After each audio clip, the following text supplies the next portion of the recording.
front of me, pho contains lots and lots of ingredients, and we Vietnamese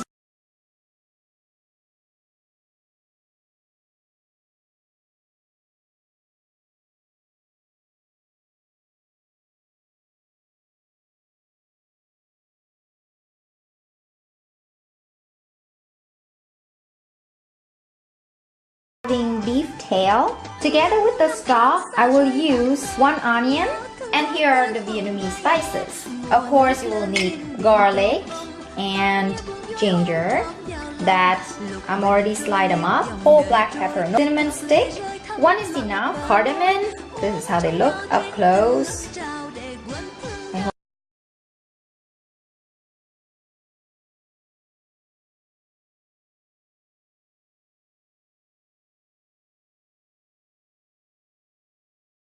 So I'm using 5 cardamom. And I'm having a stock cube. If you cannot find a stock cube, it's fine because with all of these spices, you already make yourself a very traditional pho anyway, and this is just enhancement. And this is the ingredient that you're gonna eat at the end. Guys, seriously, use beef premium.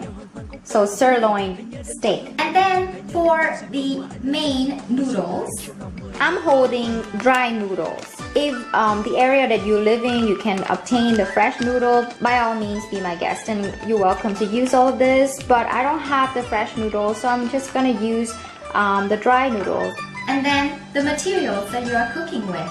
So you will need 1 5-liter pot, and this is my main pot right here. It's 7-liter. Over here we have the herbs. We love our herbs. So in order to garnish your pho bowl, you need bean sprout, Southeast Asian basil. This has a distinct smell into it. It's not European basil, but if you cannot find it, you can leave it out. And cilantro, and of course coriander and green onion. So let's start. So now just pour in around 3.5 liter into your 5-liter pot, and you prepare around 2/3 of your 7-liter pot and boil both of them. Now I'm gonna take my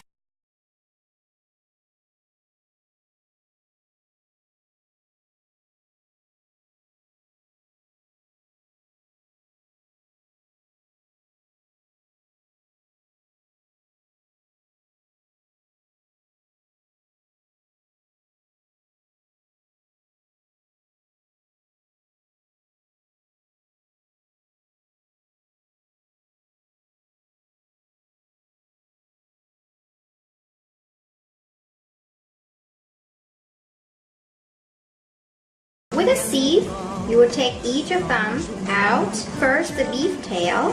These are for about 4 to 6 servings, so I'm using 4 pieces.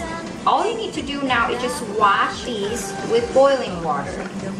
And then you're going to transfer all of this into our clean boiling water pot. And now our bone.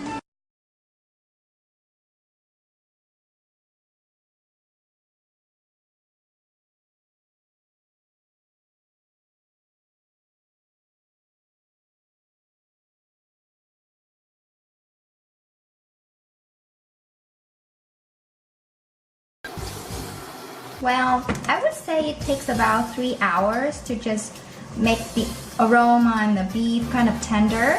So in 5 liters of stock, I'm gonna use 1 onion and around 1 tablespoon of garlic peel. So we're gonna leave this sit at simmering water for 3 hours. Okay, when you see all the foam forming, then just remove it by your ladle. And I'm gonna add in a little bit of boiling water. So you're keeping the water level around 4/5 of your pot. And the reason why I'm adding boiled water into the stock, because I want to keep the temperature constant. Okay, in the meantime, while we're waiting for our stock to get the aroma and the beef is getting tender, I'm going to show you how to process your sirloin. If you cannot find sirloin, it's okay. You can use any kind of beef meat. The only thing different from sirloin and the rest of the beef meat is that the rest of them you have to put into your stock boiling at 2 hours before your time is up. We just have to divide As soon as I'm touching these tendons here, I'm just gonna stay away from them. So this part here, we're gonna throw this into the stock. And this, I'm gonna slide it thinly, and I'm gonna also do this for the rest of them. So this is our result. These you can just pour the hot soup over them and they get cooked right away. And this required cooking time. It's at 1 hour mark now, out of 3 hours. So I'm just gonna remove some of the bowl. Okay, I'm just gonna go ahead and put my beef meat with the tendon part inside.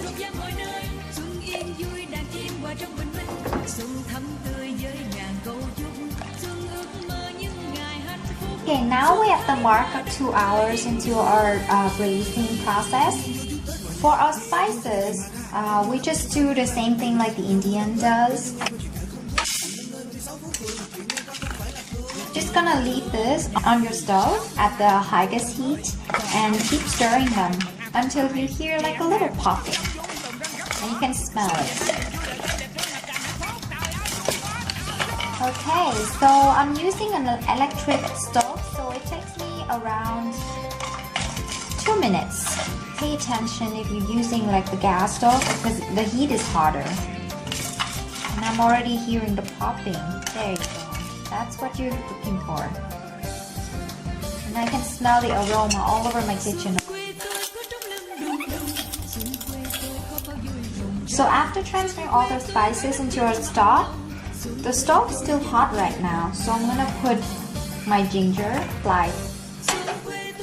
You can do all of this in your oven, but I want to control each of my spices, so I'm using this method instead. So now you can see that my ginger slide has some dark spot on the flesh. And it's popping very nicely, so I'm just going to transfer this into my boiling stock. And then we're going to leave this for another 1 hour.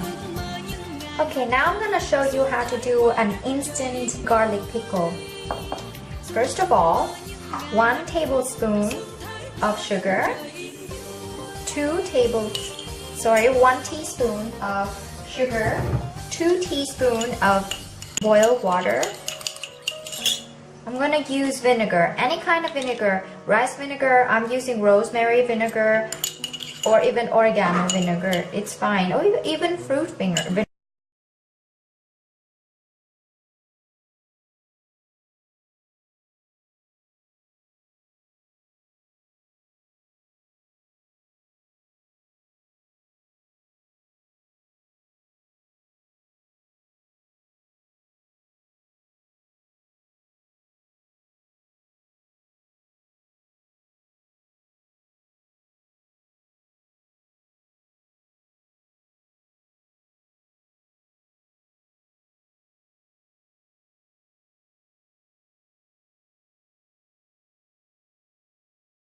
Very, very thin.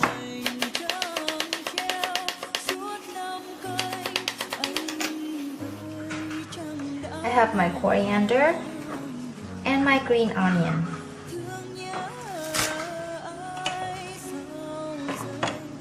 I'm only using the green part of the green onion with the coriander. So not too thin.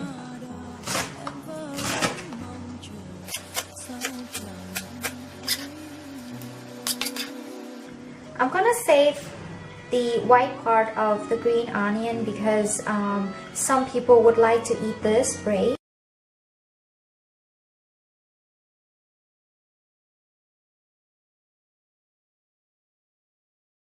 Our braising time is up. We're gonna take out our meat, the tendon part that we put in 1 hour into our braising.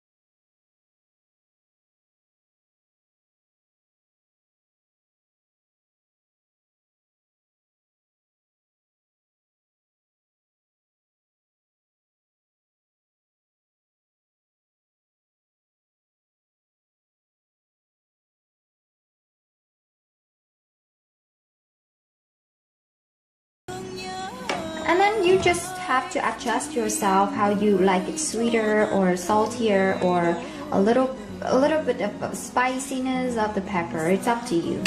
And over here, I'm also placing another pot of boiling water to prepare our rice noodle. And before, I'm gonna show you how to slice our meat. I'm gonna put in this seasoning cube. So for 7 liter, I'm just a little bit greedy here. I'm gonna put 4 cube in because I want to have the aroma. Oh, and I forgot to mention that I'm using 450 gram of premium sirloin steak. So now I'm gonna show you how to slice our meat. So one trick, around 1 hour before I'm slicing my premium steak, I'm placing this in the freezer so that it will be easier to slice. For this, you need it to be very, very thin, so your knife should be very, very sharp. As you can see, this is the muscle fiber, so all you have to do is you go perpendicularly. So this is how thin it should be. Because you're gonna pour the hot soup, so you make sure that your beef slice should be thin enough so that they can be cooked immediately. I'm using another cutting board to cut our cooked beef meat. This one you can go a little bit thick. It's okay. There you have it. One is for raw and one is cooked beef meat. Let's prepare our rice noodle. So when my water is about to boil, I'm just gonna dip very fast some of the bean sprout. Some people, they don't like to eat bean sprout cooked, but I do, so I'm just gonna dip the bean sprout in. That was about right. Now we're gonna put them into the bowl, and I'm just gonna use half of the package.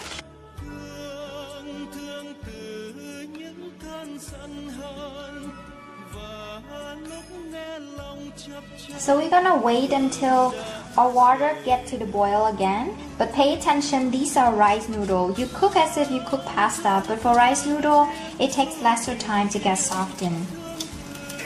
So when this noodle is really, really soft, then we're gonna pour in our running cold water through the mesh. So the purpose of running through the cold water is to wash away those greasiness. So now we're done. Just gonna transfer it into a big bowl. So now I'm gonna show you how to display a pho bowl. So this is your bean sprout that I already steamed before. And we're just gonna transfer some of the rice noodles.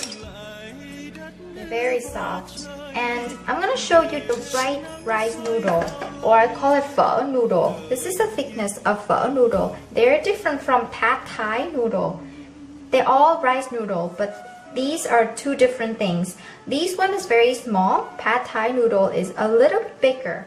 So a lot of people mistaken these two noodles together. And pad thai is not compatible for pho because pad thai is for wok, working, and pho is for soup base.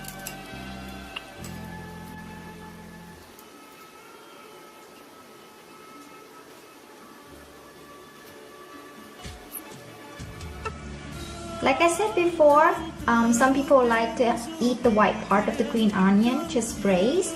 So you just put them inside the stock so that it's just a little bit cooked. And I'm gonna show you how to pour in the stock. So you don't take the spices, just the clear stock. And you're gonna pour at the side of your bowl so that the coriander and the green onion won't be cooked because they're gonna turn brown. And you pour some over your raw beef and they get cooked right away. So there you go, our pho is already done.